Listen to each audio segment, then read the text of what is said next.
So we got three different, are you filming? 3 different lengths of blade. This is actually meant for cutting really thick, awkward stuff like brambles and docks and bracken and all that sort of stuff. This blade is slightly longer and perhaps means that you could cut a bit of grass, but it's not ideal. It's still not a grass blade, it's for getting into tight corners. That's tighter corners, and this is a grass blade, right? So for this job, this would be the ideal. But you know, since we haven't changed our blades, you know, it'd be interesting to see how each of us manages, and I suggest that you're not going to find it very easy with that. We've given you the hardest job to do. So, well, anyway, we can get this bit done. It won't take very many minutes. No problem. I like my little plate. Good on then.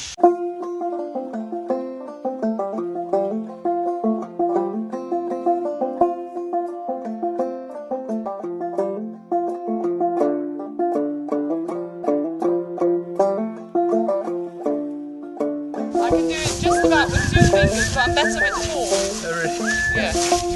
Why? Don't know. Works better. I think Right. helps. Go on, do it with 2 then. Or do it with 4. Oh, yeah. Very good.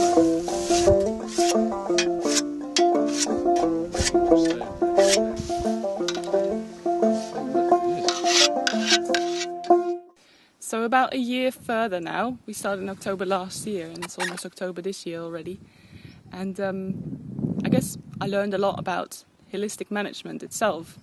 Because if I look at my description in the first movie, I'm talking about the birds and the bees. And now I think I know a little bit more about it, that it hasn't just got to do with farming.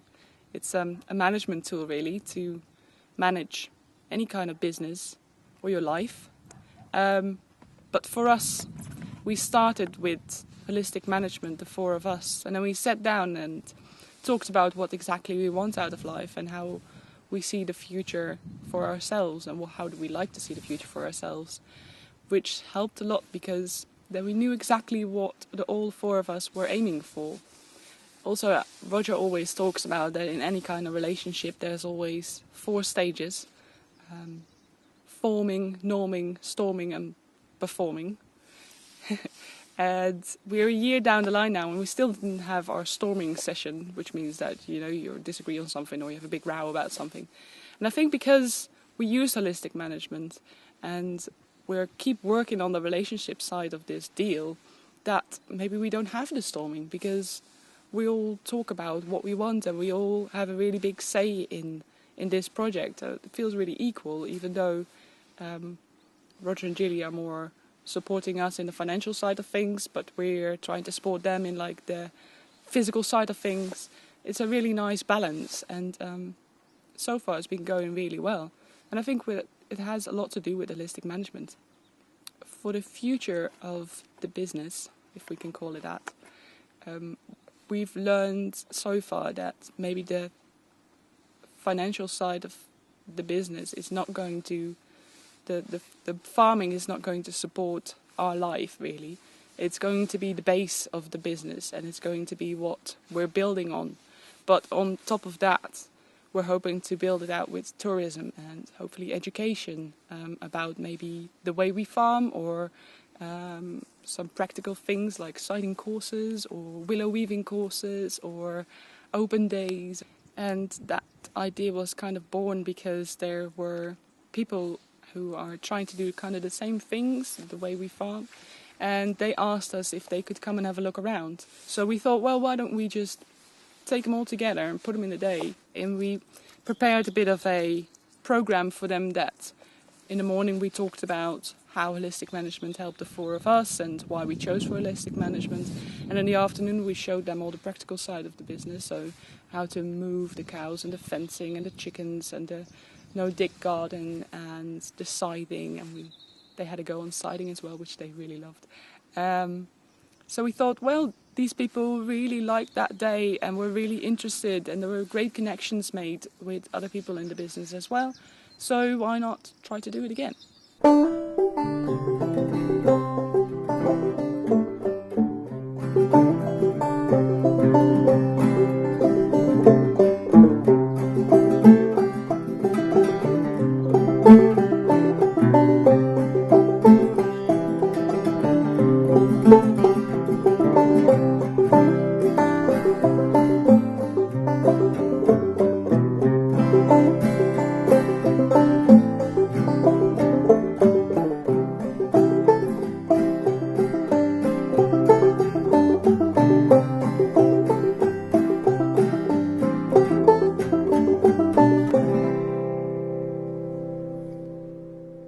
So we bought a croft just last year. We've got 150 acres and we live in the Cairngorms National Park Authority.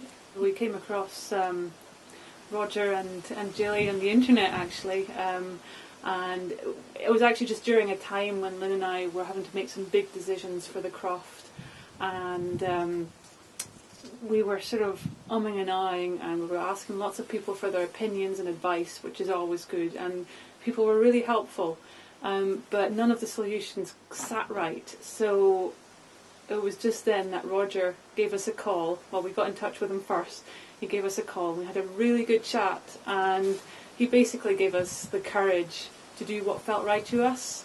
And it was the first time that someone had just said, work with what you've got, get your animals, and then just observe and see what happens and monitor your land and adjust things accordingly. So it was a real turning point for us. Yeah. And coming here today was it was a big highlight for us. We've been looking forward to it for so long.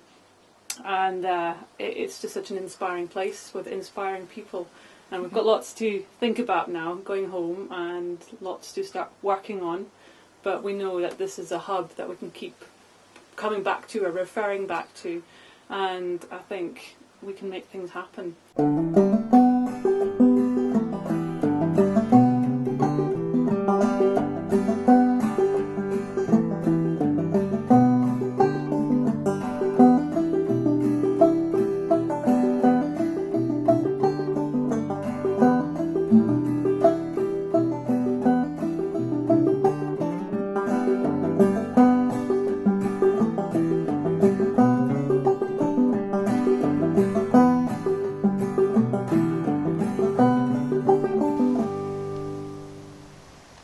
So if we're looking at what we've got in front of us here, first thing I noticed, there's not an awful lot of diversity in what's growing. We've got a little bit of plantain, a few little bits of clover, a lot of moss, which is a sign of bare land. Bare ground will first start growing moss, and then it will grow things like all of these rushes. So that's not a good sign. There's a little bit of there's grass, but it's not very long, it's very short, and you can see the ground quite readily here. I mean, I can just see bare soil straight away. When we compare this to the land down at Sailean, there is a huge difference. This land is, I would say in general, it's got too many sheep on it. Not too many sheep, but they're on it for too long. That's the issue. The number of sheep is not the issue. It's just the amount of time that they're left here. So at Sailean, what we do if we've got all these rushes, we go around with a scythe and we top them. We chop them down at the right time of year, just to prevent them seeding. So here we've got about 6 acres, and I would say around, it's difficult to put a number on it, but 70%, maybe more, is covered with rushes. So I spent maybe a week going around topping everything. This particular patch is not as good as some other patches that I did manage to get through. So this field here, I did manage to get through with the scythe, and there are not as many rushes, and all the rushes that you can see are not carrying too many seed heads. They're a little bit smaller, they're a bit spindlier, so when you cut them off at the right time of year, it takes a lot of energy for them to regrow again, and if you do it enough, then they will eventually give up. This field was rested for about 3 weeks, and you can see the difference in the amount of forage between here and the last bit, and that's the benefit of moving them off when you can. I haven't invested in any electric fencing here, just moving them often, or as often as I can. But again, it's the diversity of the stuff growing here is not great. There's a lot of buttercup in this particular patch. This bit is a bit better, it's been rested more. But also it's a bigger area, so they don't go around everywhere as often. They just tend to stick to the sweet stuff and the bits they like. That's when you get bald patches, because they continuously eat a certain same patches of grass when it's at that growing stage where they taste really nice and sweet, and eventually the grass will give up. And then I sewed them all together and made myself a jacket and a pair of trousers. I didn't make the Is that when somebody shot you? What? Anyway, I had this rabbit coat and rabbit trousers, and that was all right during the summer. But when, in the winter, when it got wet, the skins got wet and then they smelled, and I smelled like a dead rabbit. We talked about not doing lambing if we're not living here, because we won't be driving up 5 times a day on days that we can't have other jobs to do to check them on our lambs. Correct. Well, we'd just be busy. Life is busy, and we're both physically well now. Yeah. So we'll do the lambing. Well, You know, no, that's not the deal, is it? Jim, Because you said you don't want to do lambing. That's exactly what you said. Yeah, and then when it comes lambing time, you Did- realise, did I why say- did we say that? And now you're in, and we No, can't get them out. okay, but we're having a conversation at the moment, aren't we? As to Yes, whether, yes. because it seems rather a pity to have Tell a me ram down at Sarah's that you're not going to use, and a whole load of ewes that need tuppings. It'd be much better to have a purebred Jacob on purebred Jacob ewes and produce purebred Jacob lambs, then you're able to sell those. It's like red leather, yellow leather. That's right, red leather, yellow leather, isn't it? The secret of all these meetings is chocolate. Yep. There isn't enough. The 7 testing questions. The first one, is there enough chocolate? No. Last for the course of the meeting. Come talk about the body, the reasons and prices for demonstrations day, and the kitchen. So the 7 questions are cause and effect. Does the action of putting a commercial kitchen in get to the root of the challenges that we have, and what challenges are those? I mean, I'm imagining that's marketing and making the maximum amount of money out of the animals that we've got. If we expand our flock, we'll get more mince and meats. It's mostly mince, isn't it? Yes. Can we go back a step and say we're wanting to create businesses here, and so we create a business that adds value to our product, and therefore we are able to bring a bit more money into the pot and support you guys. And at the same time, we're wanting to increase our flock and cattle, so sheep and cattle, so that we're grazing at the right density. And if we do that, we're going to end up with a lot more meat to sell, which is good news because we've sold out already this year, but also a bit of a challenge because it depends how much more we want to introduce. And if we've got a way of adding value to it, then we can sell it. Yeah. The challenge lies in having a market for what you produce. So the kitchen helps us with the problem of having marketing precede production. It has to be that way around. Yeah. Because if we've got no market, there's no point in producing whatever we're producing because we'll wind up giving it away. Especially a perishable. Yeah. So you know we've got 12 months from the time of slaughter to sell an animal. If we have kitchen, then we're opening up the opportunities to move the 47% of an animal that is mince, stewing steak, burgers and sausages through something like a kitchen. Gives us that freedom. And so it's part of the marketing effort, I guess, which has to precede production.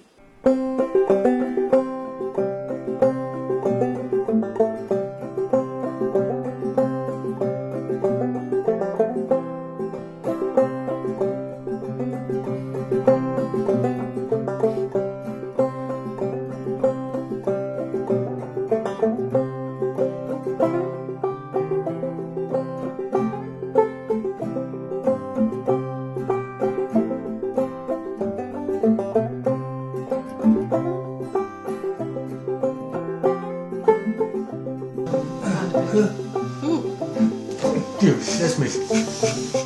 I don't like sneezing. So here we are, summertime. It's our time where it really shows up what we've been doing all year. We hope for a lovely harvest, and we've had some really good successes. We've had this year been particularly good with cauliflowers and cabbages, and I know I've had trouble with cauliflower in the past because they haven't stayed still while with the winds that we get round here, but it's much more sheltered than it used to be, and this year they've stayed still, and we've had up to 3 kilogram cauliflowers, which is rather a lot. We've had great peas, but I have to say I think we made a bit of a mistake there. Fika and I planted them too close together, and what we found was that they grew very tall and had flowers just at the top rather than having flowers and pods all the way up. The other thing that happened was I made a big mistake last year and put chipped up willow. We'd been cutting willow down that had got very nice and thick, which meant it was great for making logs to burn in the wintertime. And we chipped all the brash. I thought, well, that would make a really good compost, or what do you call it, a mulch. That would make a really good mulch. And it did. It made an excellent mulch, and I used some of it in pathways, and it completely stopped everything growing. And we put lots of it on our raspberry bed, and it actually killed them, which was a pity. And so I've done a little bit of finding out about mulches and what perhaps one should use. And it seems that if you get the carbon-nitrogen ratio too high, so if you're over, I think it's 30-1 carbon to nitrogen ratio in your compost, the bugs that live in the soil want to break down all that carbon, and they lock up the nitrogen while they're doing that, and so your plants have nothing to feed on. Anyway, in the beds that we still had a little bit of this chippings on, we've planted lots of green manure this year. So some physalis, which grows with little pretty blue flowers, and some mustard and field beans. And what will happen, they're in the soil already, and they will grow, I suppose we'll let them grow about this high. And then we'll cut them down, lay them down on the ground, put seaweed over the top so the roots remain in the ground. All this lovely green stuff rots down and the seaweed's on top, and it's not massively full of carbon. And it's really good food for your soil microbes and your worms, and that'll be lovely and fertile. It was something that Fika noticed, that we have lots of little microclimates in little parts of the garden. It's quite noticeable that round the raised beds where we have boards, that plants right up close to a board that, say, on the south side, the sunny side, doesn't get the sun the way plants do that are a little bit further out. And they're much smaller. And plants that are a little bit further down the hill get more water, and for some plants they love that, and others are going, oh, it's too much water. So you can really make a difference by overshading, say, like I've got these beans, the things that grow on this side of these beans, because the sun comes from that side, are much smaller. And we had peas here and leeks on the other side, and now that we've taken the peas down, the leeks are going, oh, thank goodness I can get some sunshine. And of course we have the problem here that we've got a great big cliff behind me here to the south, so this garden, although it's very productive is only productive for a very short period of time, because in the next month we won't get any sun in here at all. And that's, you could say that's quite sad, because it makes the season much smaller, but it's also quite a relief, because that means I don't have to garden all year round. So a lot of our produce goes into the freezer for the winter use. Go for it.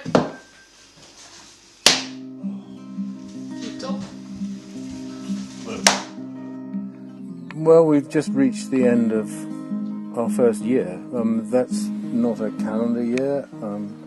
It's the amount of time that's come to pass since Fika and Dan came and joined us here at Sailean. And it's been the most extraordinary year. We learnt an awful lot about each other and ourselves, about what we're trying to achieve. And we're now well on the road to formalising the relationship that we have, and it's likely to take the form of a partnership. And the things that we've learned are that really the whole of this project orbits around three main areas, and they are our relationships, our ability to observe what's happening, and life, meaning soil biology. Those three things really are central to everything that we're doing, and we've really discovered that the answer really does lie right under our feet in the soil. And so, having started this journey, that's Gilly and I, having started this journey 8 years ago, this last year has been something that we hadn't expected. We've been playing around at running a small direct sales business, never intending to really get involved in running a business ever again, because we've both done that and didn't want to do it anymore. But now we find ourselves inspired by these young people, and the prospect of coming up with some answers to the problems that we have as humanity, with global warming and food production, our own and the planet's health. And I think we're finding the answers. This year I think is going to see us leapfrog into the future. I think we're going to. The whole thing is going to take off in the next 12 months. I think we're going to find ourselves as soil scientists, ecologists. The latest talk is of wanting a microscope so that we can actually study and learn about what's going on under the soil surface, so that we can actually monitor the increasing levels of life and health in the soils that we're farming. And even though this is on a very, very, very small scale, I'm sure that we're going to wind up with something that could be adopted by anybody on any scale. And in fact, there are people around the world doing it already. The likes of Gabe Brown and Joel Salatin, Alan Savory, all those good people are really the pioneers. We're early adopters and disciples of these people. And we're just looking forward to doing a really valuable, meaningful job. And for me personally, as I think I've said a number of times, to wind up doing something of significance before I die. And so happy times and lots to look forward to. And we'd love for people to come and have a look at the beginnings of this.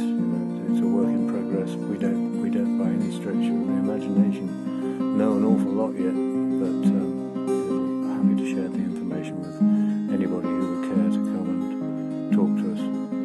So come and visit, and we'll look forward to showing you what we've been up to and what we during this next year will be currently doing.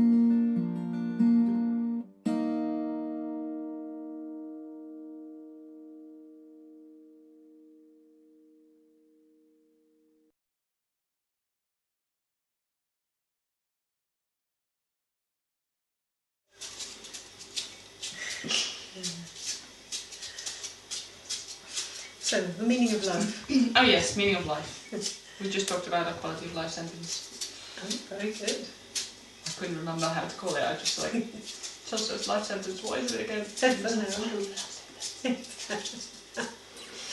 We all had to write down our oh God, what's the name? Quality of life. Life sentences. Julie calls them. What's it called? Quality of life, Stephen. A list? No. Quality of life, Stephen. Aye. Quality of life, Stephen. Thank you. Quality of life statements. I think most importantly is to enjoy the journey and be happy. That's what's the point of being anything else? We had, you know, when we were in New Zealand we had a van. Lots of people decorate their vans, so I get to decorate as well. And on the side I made with big letters, life is a journey, not a race, because our van was super slow as well. People loved. If you think about... No, I was waving because it's the final one. Bye!